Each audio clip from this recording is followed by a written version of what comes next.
going nuclear. Ever since the Cold War has the chance of nuclear war been as high as it is right now. It's actually higher right now, especially with the Ukrainian conflict going on, and with Russia saying if NATO or anybody else gets involved and tries to help Ukraine out in any way by putting boots on the ground or a direct attack against Russia, that they're going to launch nukes, and that will be their counter-active strike, because at that point, Russia says they have nothing else to lose. You know what, guys? At that point, probably will, because there's no reason for Russia to bluff their way through this, because then that makes them look like they're not going to back up anything that they say. So then, when they launch their nukes, we launch our nukes. Now, their nukes will not be a strike against every country.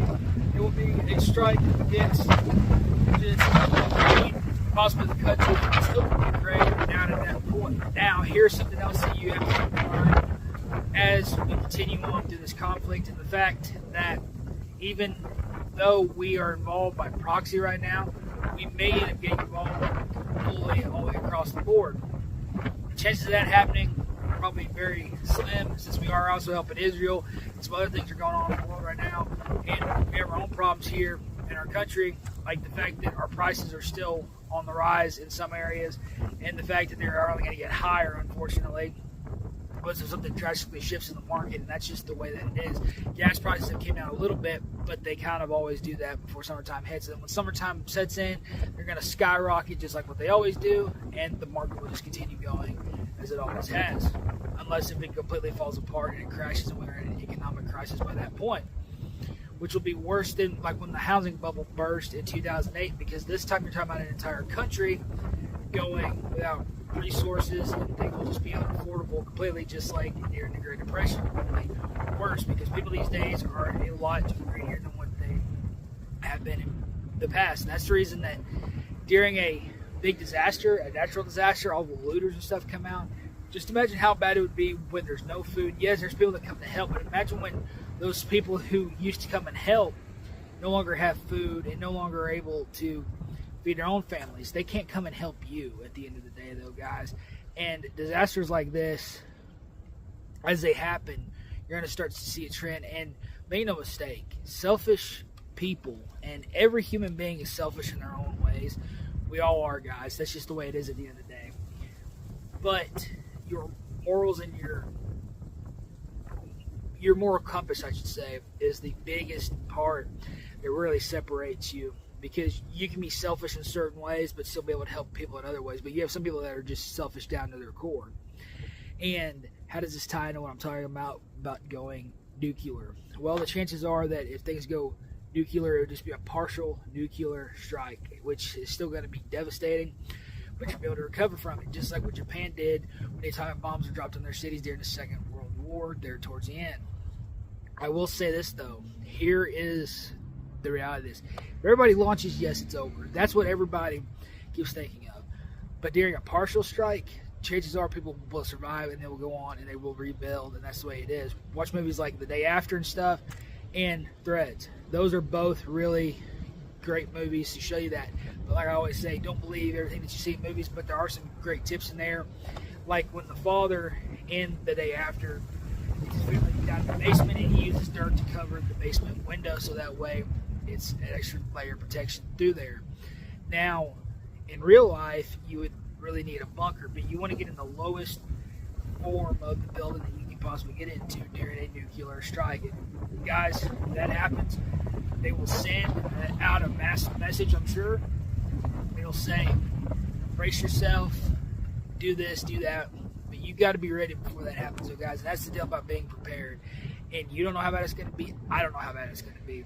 But launching nukes is no joke, because once somebody does it, there's no going back from it. We are the only country, as the United States of America, that has ever used them in an aspect like that. The atomic bombs, whatever you want to say, they were nuclear bombs. They were just the earliest stages of it. And if you think those are devastating after seeing the photos and stuff of after what happened to those cities in Japan, we have weapons now that are so much more destructive, just so much more devastating. This is why you have to be prepared, guys. This is why you have to be ready for anything at all times to happen. Because let's say that there's a partial strike on our own soil. I hope that day never comes, and for everybody's sake. But if there is, you'll see looting and rioting and savages come out like you've never seen before, and that's what you got to be ready for. That's the reason you always got to be ready to go, because SHTF sets in for an event like that. It's going to be a long time before any form of normal society returns, if at all during your lifetime. So you got to be prepared, and you have to be prepared in case if something happens to you. Have your other people and your family and your group, whatever it might be, set up for whenever that time comes. And that is the reality of the situation. Don't believe everything you hear about nuclear weapons, guys. They are devastating. They cause mass destruction. But at the end of the day, unless if it's just an all-out assault by every country pushing their buttons and everything's being launched and the world's just completely over at that point, life will go on. Some people will survive, and that will be it. You'll just have to rebuild, adapt, and overcome, just like what you do as a survivalist, things along those lines. I know this is kind of a dark subject right now I'm talking about. I'm telling you guys this because this is the reality of the world we're living right now. And World War III is right around the corner, and you can be rest assured nukes will be involved in some way, somehow. Nuclear weapons will be involved in this next World War.